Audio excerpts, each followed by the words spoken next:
I've been through a lot of stuff in life, although young as I am. I've been through a lot of stuff. I've seen a lot of stuff. This football club is going to be the fucking death of me. I promise. This football club's going to be the fucking death of me.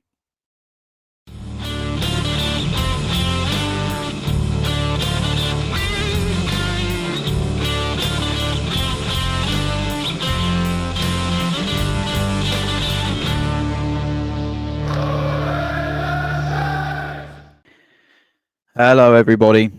My name is Josh. This is the Southampton Way podcast channel. If you are new here, please drop a like and sub. That would be much appreciated. If you are returning, please drop a like, drop a comment.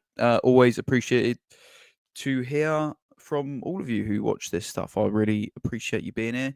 And all the feedback, all the support, it goes a long way. Your likes and your comments pushed me onto a lot of recommendation pages last week with my instant reaction to the Newcastle game, and that does not go unnoticed. Thank you very much. And if even a tenth of you had subscribed off of that video, then we'd be 100 subs up, but we're not. I think I'm about 20 subs up from it. Either way, I'm very grateful for those who've subbed. So thank you very, very much for those who have. Welcome. Sorry for that start. This football club is going to be the death of me, like a lot of our fans listening. I expect you feel the same. A lot's happened in the past few days since I made that video about Newcastle. So let's talk about it. Let's go through it all. Let's go through all of that together today. Let's get it out into the ether. Let's just feel it all together, because this is doing my fucking head in now. The deadline's on Monday for transfers. We play Ipswich on Sunday, and this is doing my fucking head in. I've had enough. Right, let's start from the beginning. So, weekend just gone, we played Newcastle at home. It was as expected. Newcastle were far the better team. As much shit as their fans was giving me in the last video, I think you're a good team, boys, and you clearly didn't watch it all because I said I think you're a good team. I just had a bit of a VAR rant. If you haven't seen it, go back and watch it. It's going to be around here or around here. I'm not sure. It's going to be around my face somewhere at the end of the video. If you can't be bothered to watch this and you want to watch that, you can click to the end of the video and click on that if you like. So I had a big old rant about VAR. I had a big old discussion about away fans in the home end, because that is a massive gripe of mine. It's doing my head in. It stopped for a while, and it's come back, and the club need to do something about it, because I believe a lot of them have come through ticket exchange, which you can vet that easily, but they don't want to because they're getting money. So all I'll say is, regarding that, if you're going to sell your ticket on a ticket exchange, this is to Southampton Football Club, whoever's in charge of the ticketing security, right? If you're going to charge the paying customer for a ticket to your football match, and the ticket ends up in the wrong hands, then you've spent 20 quid on a ticket, or you've made yourself, I don't know, let's say 35. You make yourself £35 on a ticket, and then after that fan gets kicked out of the ground. So, and you've had to employ God knows how many security, and it's taken 4 or 5 of them to get rid. It just seems counterproductive to me. I could be wrong. The numbers could work out for them. They probably do. That's why they do it. But to me, that seems counterproductive. If you're employing more people in security to get rid of these guys, that just seems like a false economy to me. Enough said on that. As I say, I went into detail about it in the last video. Newcastle were a good side. Isak showed exactly why he's probably the best striker in Europe right now. He's superb, absolutely superb. There's probably not superlatives that cover how good that guy actually is, because I've said on many occasions to friends that Isak doesn't look like he should be as good as he is. He doesn't look like he's built to be the kind of footballer that he is. His touch is outrageous. He's strong. He's still got a bit of pace about him. You know, his finishing is outrageous. I never thought he'd be as good as he was. I remember seeing him at Sociedad and thinking he's good. He's good. And seeing the price tag that Newcastle paid, I thought, oh, that's hefty. 65. I think it was 65 million or whatever it was, 65, 70. Thinking, oh, that's a hefty price tag for a player like him because he was still young, still is. And no, it's a bargain. It's an absolute bargain. The guy is he's a monster, and he's just going to get better. So that was good. It was that second goal was a pleasure to watch. Frankly, just the way he took control of that football, you knew it was going in just off the first touch. The first touch took. He was still, I want to say, 15, 20 yards from taking his shot, and that first touch, you knew it was going in. It's like, oh my god, how's he taking that onto his left at the pace it was coming at him, at the angle it was coming at him? It was outrageous. Fair play to him. Fair play. He's a great, great striker. And Newcastle are a superb team. Again, Newcastle fans, you can chill out now because I've said it in the preview. I think Eddie Howe's the best manager that England have right now in terms of English managers. And I think you're a great team. And I love the fact that you are stepping on the toes of the big six, no matter how your money's come. I was well against it. I still am, frankly. But you've got it. The Premier League have allowed it. And it's not the fans' fault. And they should enjoy it, every minute of it, because I would. Regardless of where the money's come from and all that. Yeah, they're a great team. They're a great team. Context to be had as a Saints fan, because I'm it's kind of what the channel's about. Is I've got to give our view as well. I think that we did all right. Nothing. We didn't pull up enough trees. Obviously, we never got to, not with the side we've got. But I was doing some sort of running maths while I was there. Working out like just how far behind we are in terms of our squad, and I mean, there's not one player that goes into their 11 that's in ours. Maybe Ramsdale, because Dubravka was in there. I think Ramsdale's better keeper than Dubravka, but Ramsdale wasn't playing, and that's probably it. That's probably it. That's it. In fact, because I love Matty Fernandez and I love Tyler Diblin, but if you was to put them in the hands of Eddie Howe, would they start right away ahead of Murphy or Joe Linton or Bruno or Tonat? They just wouldn't. They just wouldn't. So, yeah, my bias wants to say that they would get in, but they wouldn't. Not right now. Newcastle are just superb, and yeah, you got to look at the money as well that they have spent. It from our point of view, they're a superb team. They've paid for it. Don't get me wrong. Like, you look at these players and you think, "God, Joe Linton, what centre mid?" But they paid 40 million for him as a striker and turned him into a centre mid.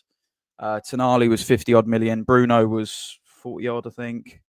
Harvey Barnes was nearly 40 million. Tino, we know, was 40 odd million. Lewis Hall was 35 million.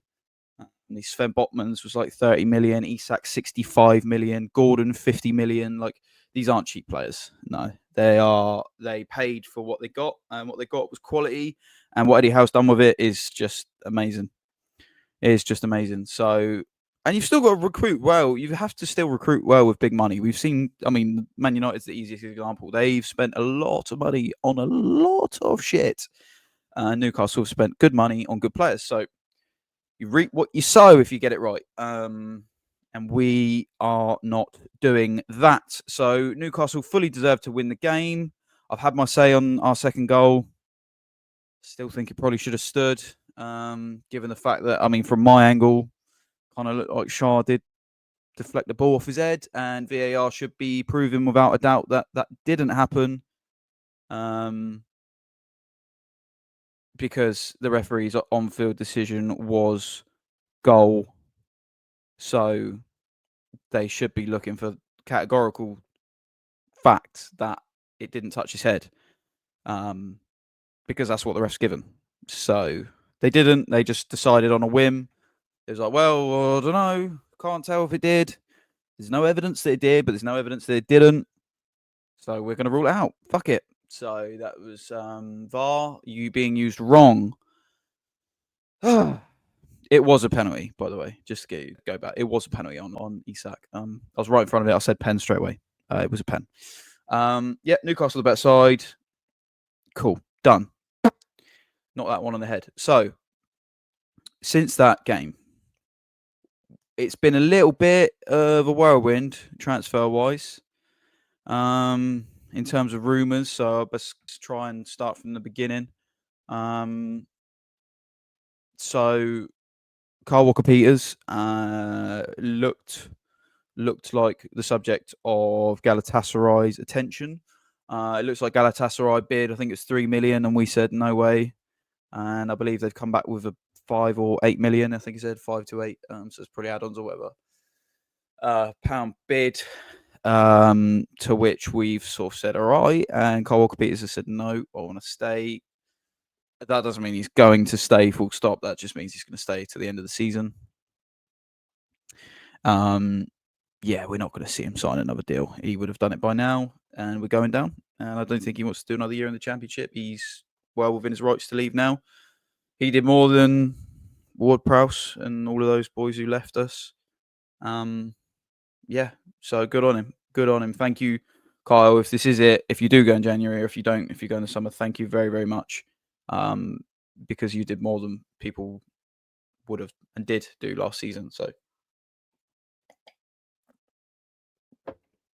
moving on.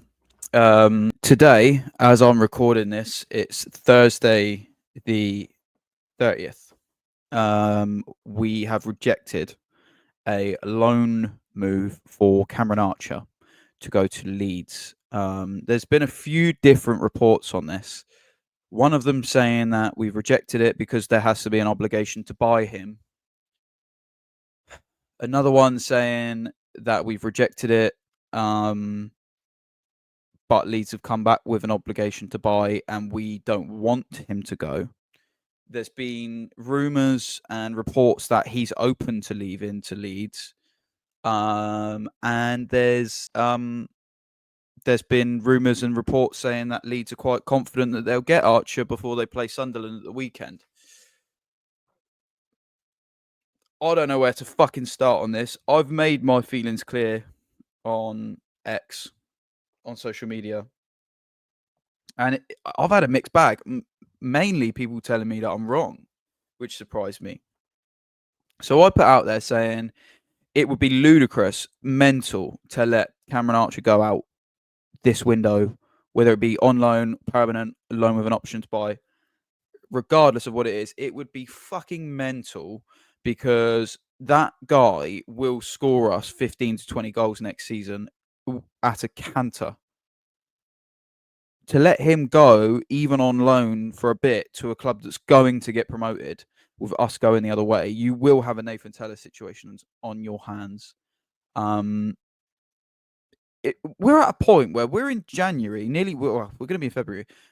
We're in January, and we are contemplating letting our top scorer go, who we signed in the summer, to a team in the division below us. What the fuck is going on? If this happens, if the club sanction this move, my head will be white fucking hot. I will be on Mars. Leeds are coming up anyway, with or without Archer's help. Like, you basically just secure them the fucking title at that point if you give them Cameron Archer. Why would you do that? Like, not in the case of, like, for Leeds, it'd be super. Like, it'd be amazing if they could get Cam Archer. Why would the club do that? Like, why would we do that? Unless you've got something like, you better fucking have something up your sleeve. If you're letting Cam Archer go, who's our top goal scorer this season, 3 in the cup, 2 in the league, and I don't care. Oh, he's only got 2 in the league, same as an 18-year-old. It doesn't matter. He's not getting the ball. How many times do you watch football?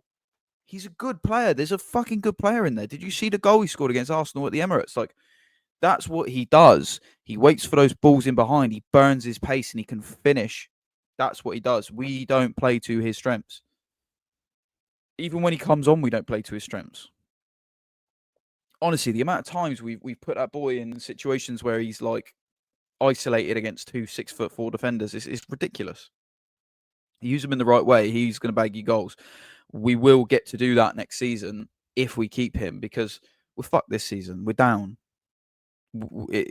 Forget about it. We're gone. So why would you not think about building for next season? And that's the theme of a few of the comments I've had back saying, well, we're down anyway, so you may as well get some money for him. Why, though? We're going to need him next year. Why would you sell Arch? I don't understand. I really don't get it. I really don't understand it. So, for me, if Leeds get Cameron Archer, they're going to win the league. And Leeds fans will have that right that they predicted, and they're going to have a fucking brilliant time winning the league and coming up. So, and fair play to them. They have been good this season. I'd much rather see them come up than fucking Burnley, put it that way. Burnley have been an absolute eyesore to watch. Awful. My three would be Leeds, Sheffield United, Sunderland. Leeds and Sunderland automatic. That's what I'd like. We'll see what happens with that one. But if you give them Archer, they're going to win the league. So Leeds fans, get in the comments if you're watching this. I'll be very keen to hear what you think about it. And God, if you come up, you make a better fist of the Prem of what we've done this season. It's been a fucking embarrassment. But yeah, let me know what you lot are thinking on that one. And Saints fans alike, what the fuck are we doing? What are we doing? That would leave our striking options with Adam Armstrong and Paul Nuachu. What the fuck? Adam Armstrong scored 6 goals in 80 Premier League games for us. Do you know how bad that is? That is awful. So bad. So you guys, let me know what your thoughts are in the comments on that one. Right. Just before I move on to the Ipswich game, a quick word on Ivan Juric. He had his press conference today.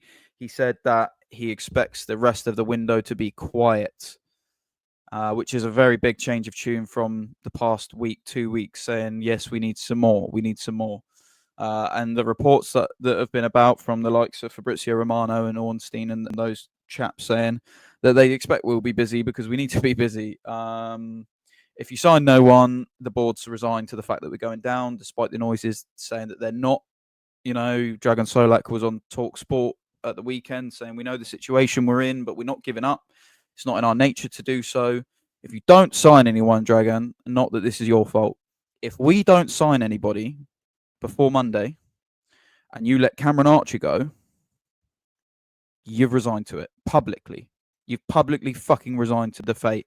If you let your top goal scorer go and you don't replace him by Monday, it's Thursday today. If you don't replace your top goal scorer by Monday, you've resigned to the fact you're going down, and you've resigned to the fact you're going down with a fucking whimper. Because who else in that team has showed any gumption at all off the bench or even starting? Paul in glimpses. Diblin when he played at striker, but he played at striker against Swansea.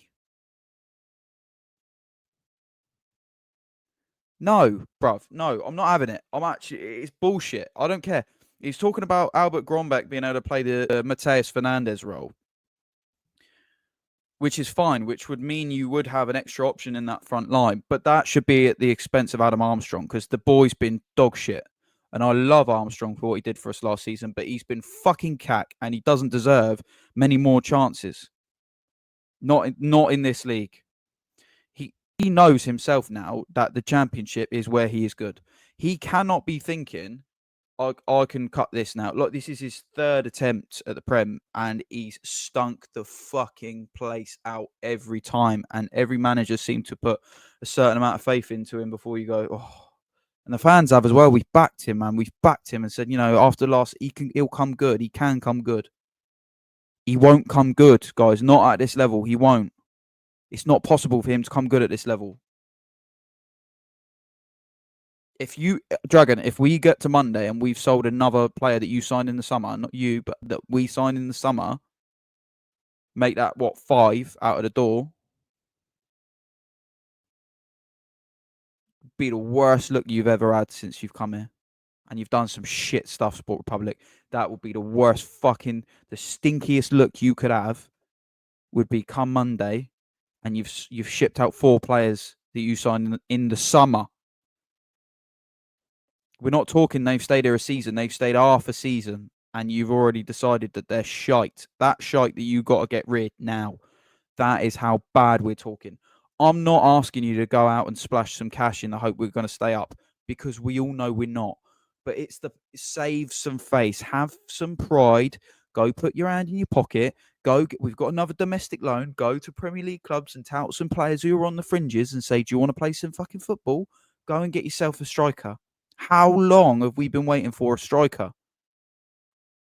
It's a joke. And the mad thing is, we could even go back and get the striker that we couldn't fucking replace 4 years ago.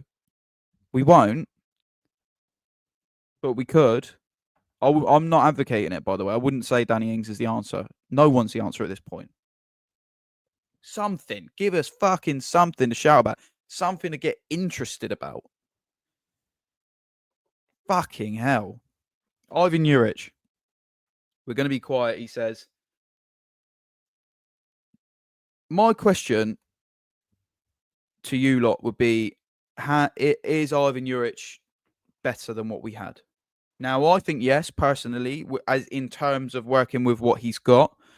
Yeah, I prefer watching this. We are definitely, I don't care, we're definitely more competitive than we were. We were competing probably up until, I'd say we were competing under Russell probably up until Brighton away. And then after that, I think every bit of the wind was taken out of their sails. And we should have won that game. It's not their fault. So I do think we're improving. We're definitely more competitive. Even in the games we looked down and out in, like the Forest game, we were still fighting. The Newcastle game, we still got one back. It was 3-2 until it wasn't. So I just think stick with it. Don't be throwing a baby out with the bathwater saying, oh, he's got to go in the summer. Ivan Juric with half of this football team takes us up next season. So let's back him. Let's get behind him. I understand football's a results game. If he don't win another game to the end of the season, he will be gone, and it's as simple as that. But we've improved. That I think, in my mind, we've improved. So let me know your thoughts on that.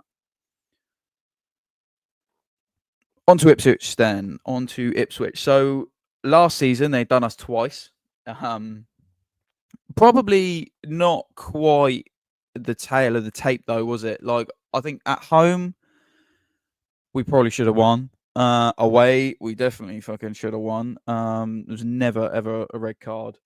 And obviously they did the classic 94th minute winner, as they do so often. And then earlier in the season, just embarrassing, really, that we didn't win that football match. Just a complete embarrassment. We should have won by 2 or 3, but we didn't. It was a draw. Spirited effort at the end for Ipswich, which is the theme that they do. They will go until the final whistle, and we just don't, which makes me quite scared. Yeah,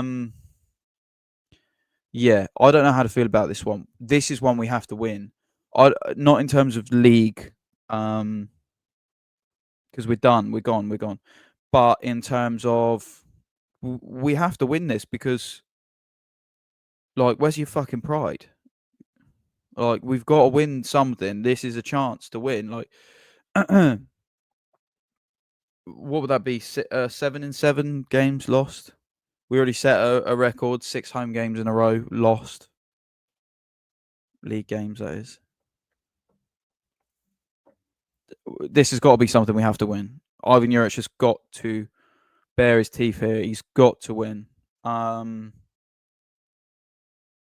That being said, do I think we will? Probably not. I don't know about Ipswich's injuries, if they've got any, or suspensions, but we know that they're a good side. They've strengthened again in January with Jaden Philogene, who's a very good player, who caused us so much trouble when we played him last season when he was playing for Hull. Funnily enough, alongside Liam Delap, who's also now at Ipswich, who didn't cause us many problems last season or this season so far, which means he will. That's how it goes. And yeah, I mean, they've done well. I think they've got the biggest chance of any of us 3 that came up staying. I hope they do, because it's a terrible look for the Premier League, this whole 3 that came up go down. To do it 2 seasons in a row after not happening for ages, that would be a seriously bad look for the league, because it looks like it's becoming more and more close shop every year, frankly, in terms of financial restrictions for the teams in our position and financial benefits for breaking the rules.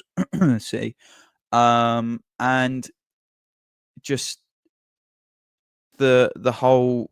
I don't like the whole conspiracy, but some of the decisions you get. Oh God, Ipswich have had it. They had it against Leicester, in fact. We had 2 against Leicester. Just crazy. Like, it's just, it feels like the league protects their own now, and it's a shame because I do fear for the clubs coming up next season. You know, is it going to be another one where say the 3 come up, Leeds, Sheffield United, and I don't know, Burnley, or Sunderland, whoever it is, say they come up and then what? Are they going to bounce straight back down? I hope not. I really hope this isn't a trend. And I think Ipswich have the best chance of staying up. But this is one we should be aiming to win. So whether we do or not remains to be seen, doesn't it? I think the way we have to go about it, if we're gonna win, is you need to put together at least 80 minutes or 70 minutes like Man United, and then you need to put the rest of it together like Newcastle,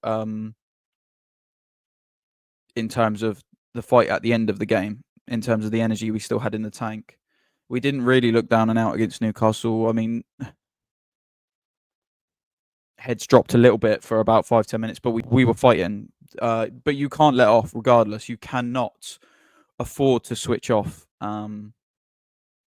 because they will get you, because they're just relentless. They have got real good quality, Ipswich, and you forget about players like Schmodix and Jack Clark, and like these are just championship ballers from last season, and just they're going to be there, and they're gonna be in the right moments. So we need to snuff that out quickly. Luckily, it looks like Ramsdale, Dibbling, and Suleiman are back, and it looks like Jack Stevens is back as well. Not that I don't know how I feel about that yet. It'll be interesting to see whether he starts, whether he's captain, all of the above. It'll be very, very interesting, and I really do hope he's turned his corner and he's learned his lesson, because it's clear he loves the club and he cares about the club. But earlier in the season was a disgrace. Just the way that he threw his teammates under the bus against Chelsea, and not good. Not good. Anyway, I'm going to end it there. I don't want to make a prediction for this one because I haven't got a clue. I couldn't tell you. Like, I don't have any idea what the score is going to be. Usually I can give an educate. I do not have a clue. So I'm not going to do one this week. But please, if you're brave enough, put yours down there. Ipswich fans, if you're watching, put yours down. I do want to know what your thoughts are on it. And yeah, again, thank you very much for watching, everyone. If you would like to support me, it's easy, it's free. Just hit like. If you would like to subscribe to keep up with the channel, do, because it'll pop up every time I upload. But yeah, just hit the like button, because it'll ping me to pages that other fans might see it. They might want to subscribe. So if you would, please, I appreciate that. We're on X, we're on TikTok, so you can go and follow us on there if you like. All of the names will be at the bottom in a second.